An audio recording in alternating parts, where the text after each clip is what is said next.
En los últimos tiempos asistimos con creciente interés y atención a una pacífica e insinuante invasión de la vida oriental. Si el interés general por Oriente es evidente, las relaciones mutuas con Japón son especialmente intensas. En Literatura para Oír, hoy queremos presentarles una selección de cuentos japoneses.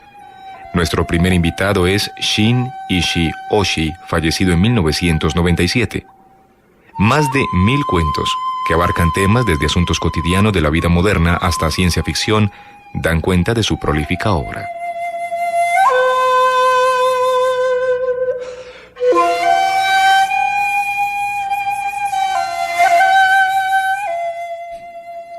El antiguo secreto.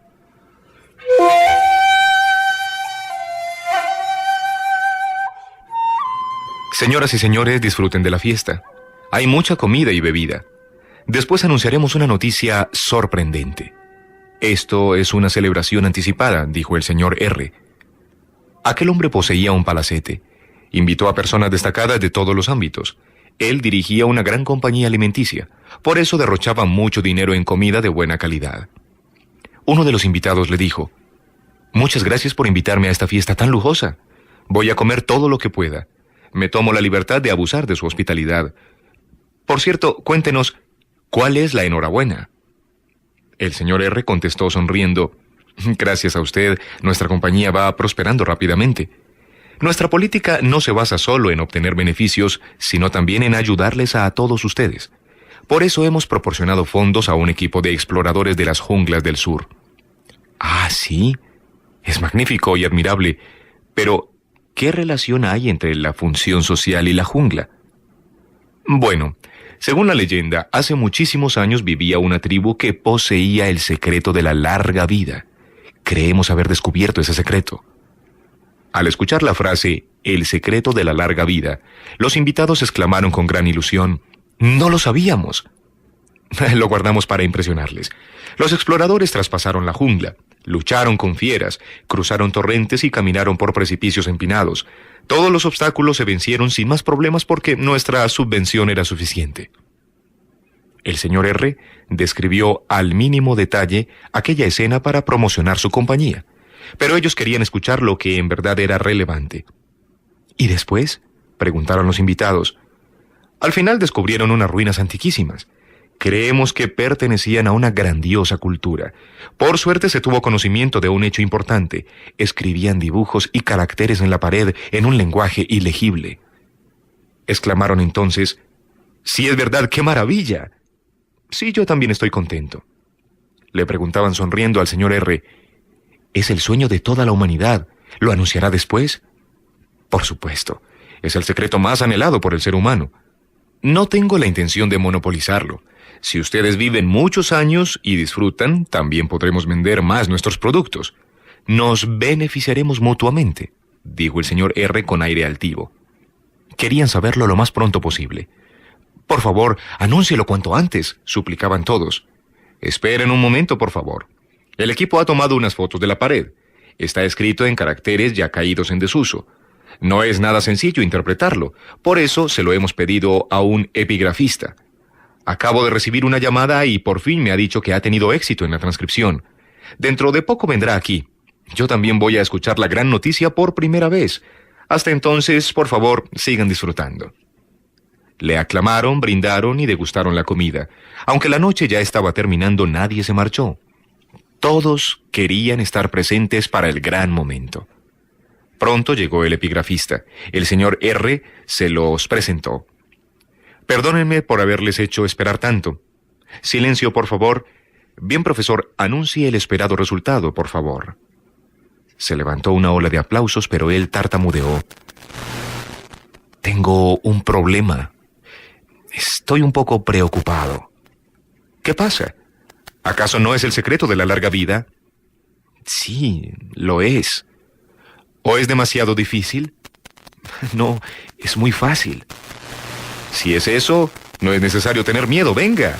Por fin abrió la boca, todos escuchaban con interés. «Bueno, voy a anunciar el resultado. Traduciéndolo en lengua actual es lo siguiente: absténgase de comer demasiado, acuéstese temprano, y levántese de madrugada.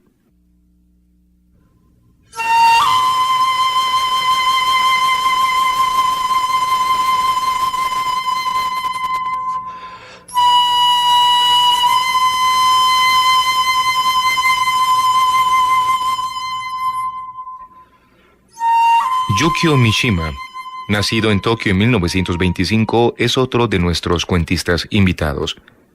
Gran amigo de Junichiro Tanizaki, que fue uno de sus maestros literarios, y de Yasunari Kawabata, el primer japonés que ganó el Premio Nobel de Literatura en 1968. De Yukio Mishima, escuchen El periódico.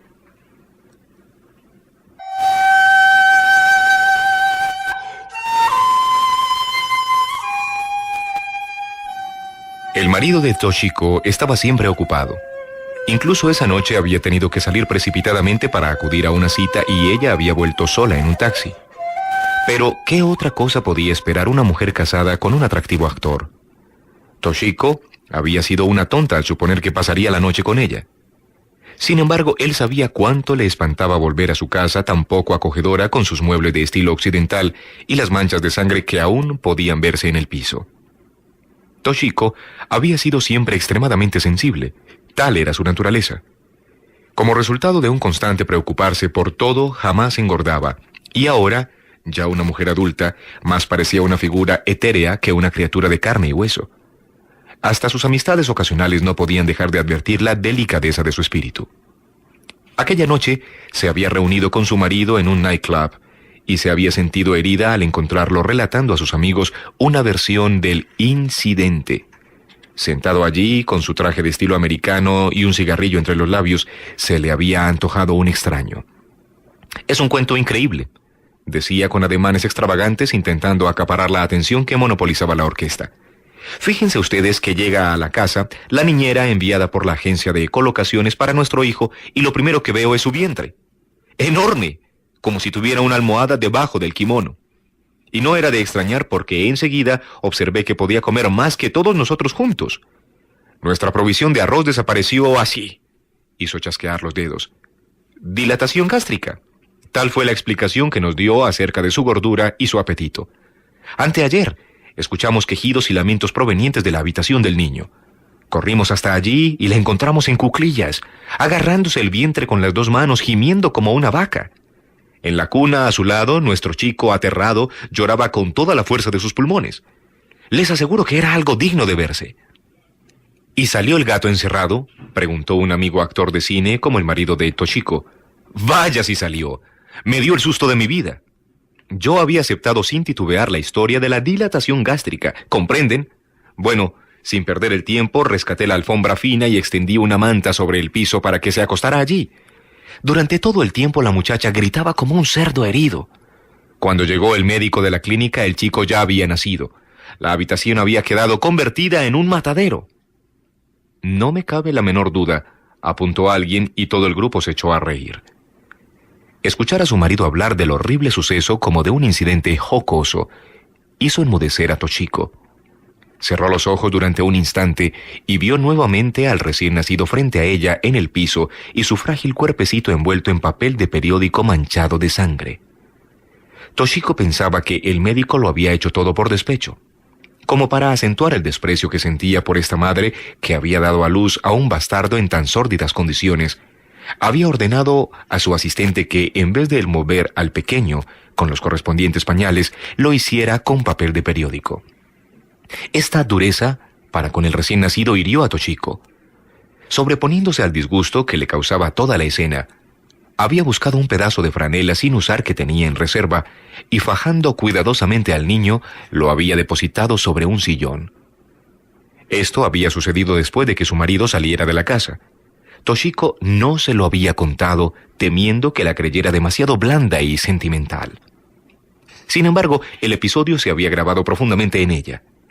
Lo recordaba sentada en silencio, mientras la orquesta de jazz atronaba los aires y su marido charlaba alegremente con sus amigos.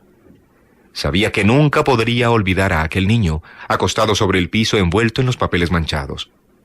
Era una escena como de carnicería. Toshiko, cuya vida había transcurrido dentro del más sólido bienestar, sentía dolorosamente la infelicidad del niño ilegítimo. Soy la única que ha presenciado su vergüenza, se le ocurrió. La madre no había visto a su hijo tendido allí, envuelto en periódicos, y por supuesto el niño no lo sabría nunca.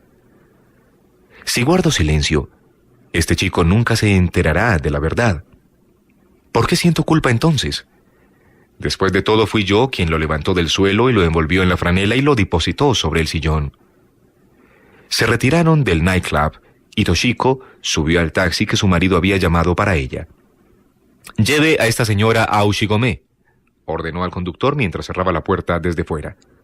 Toshiko observó por la ventanilla la fisonomía sonriente de su marido y sus dientes blancos y fuertes.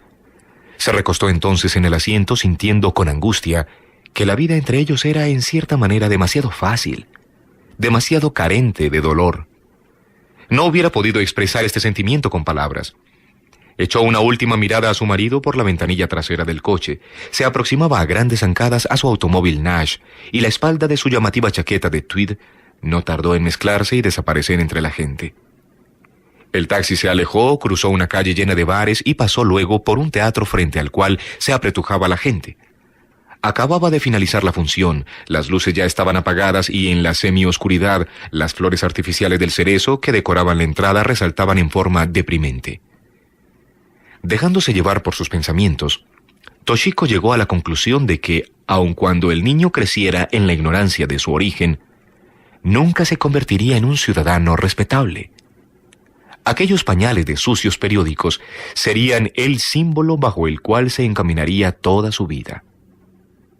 Toshiko se interrogó, ¿por qué me preocupo tanto? ¿Estoy acaso intranquila por el porvenir de mi propio hijo? Cuando dentro de 20 años mi niño se haya convertido en un hombre refinado y educado, podría encontrarse por una de esas casualidades del destino frente a este otro muchacho que también tendrá entonces 20 años. Supongamos que este joven, contra quien se ha pecado, pudiera acuchillarlo en forma salvaje.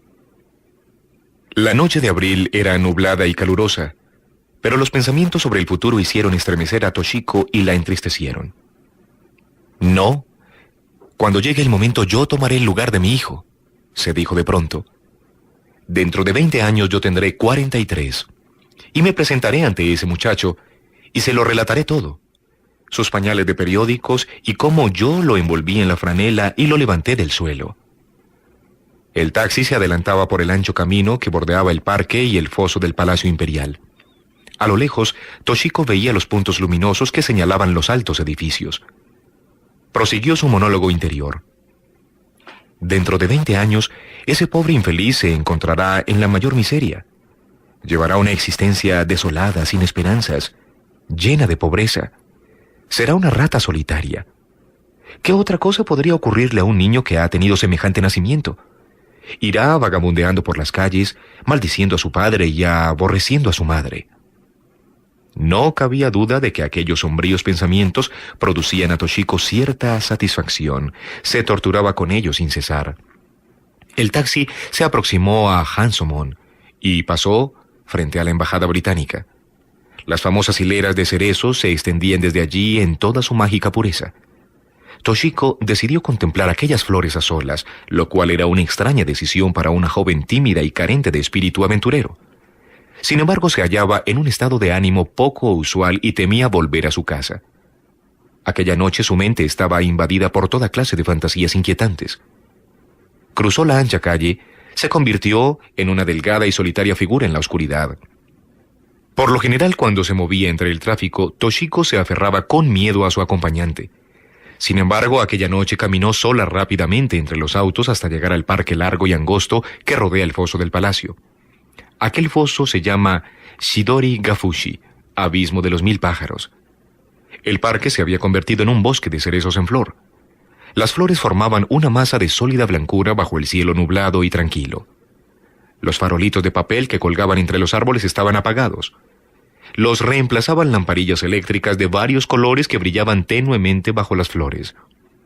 Ya eran más de las 10 y la mayoría de los visitantes se habían marchado.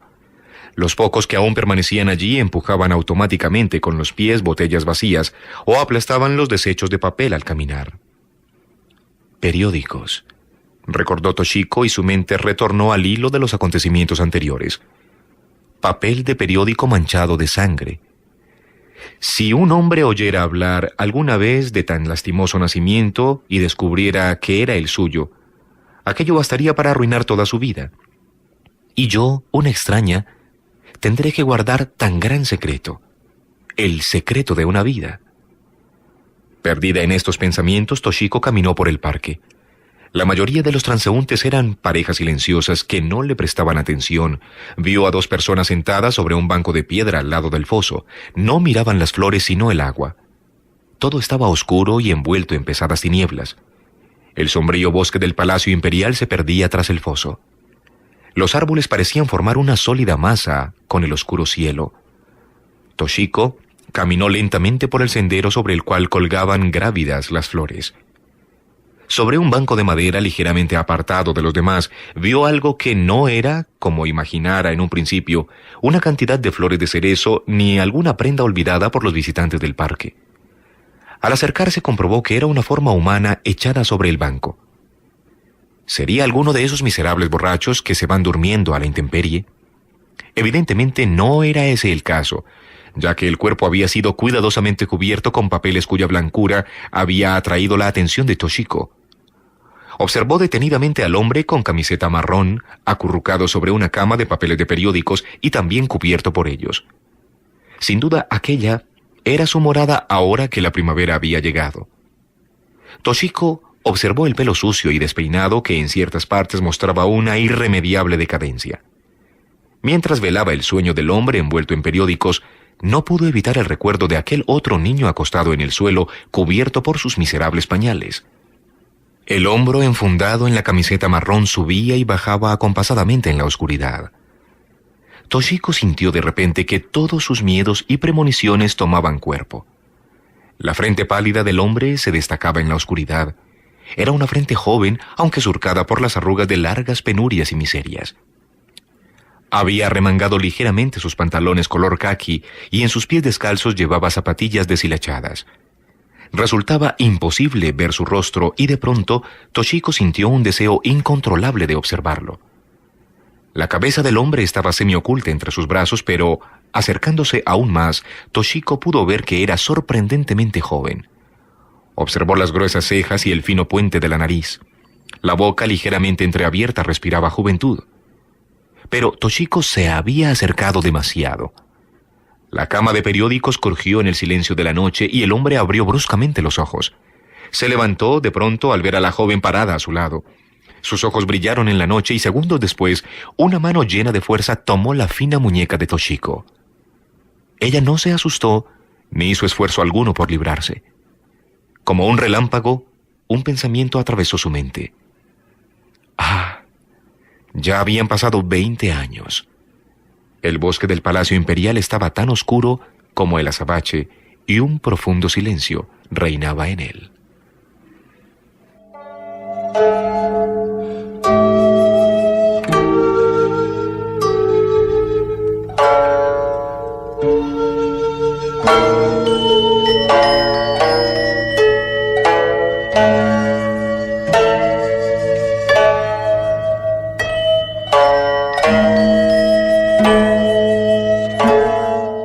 En Literatura para Oír les hemos presentado 2 cuentos japoneses, El periódico, de Yukio Mishima, y El antiguo secreto, de Shin Ishioshi.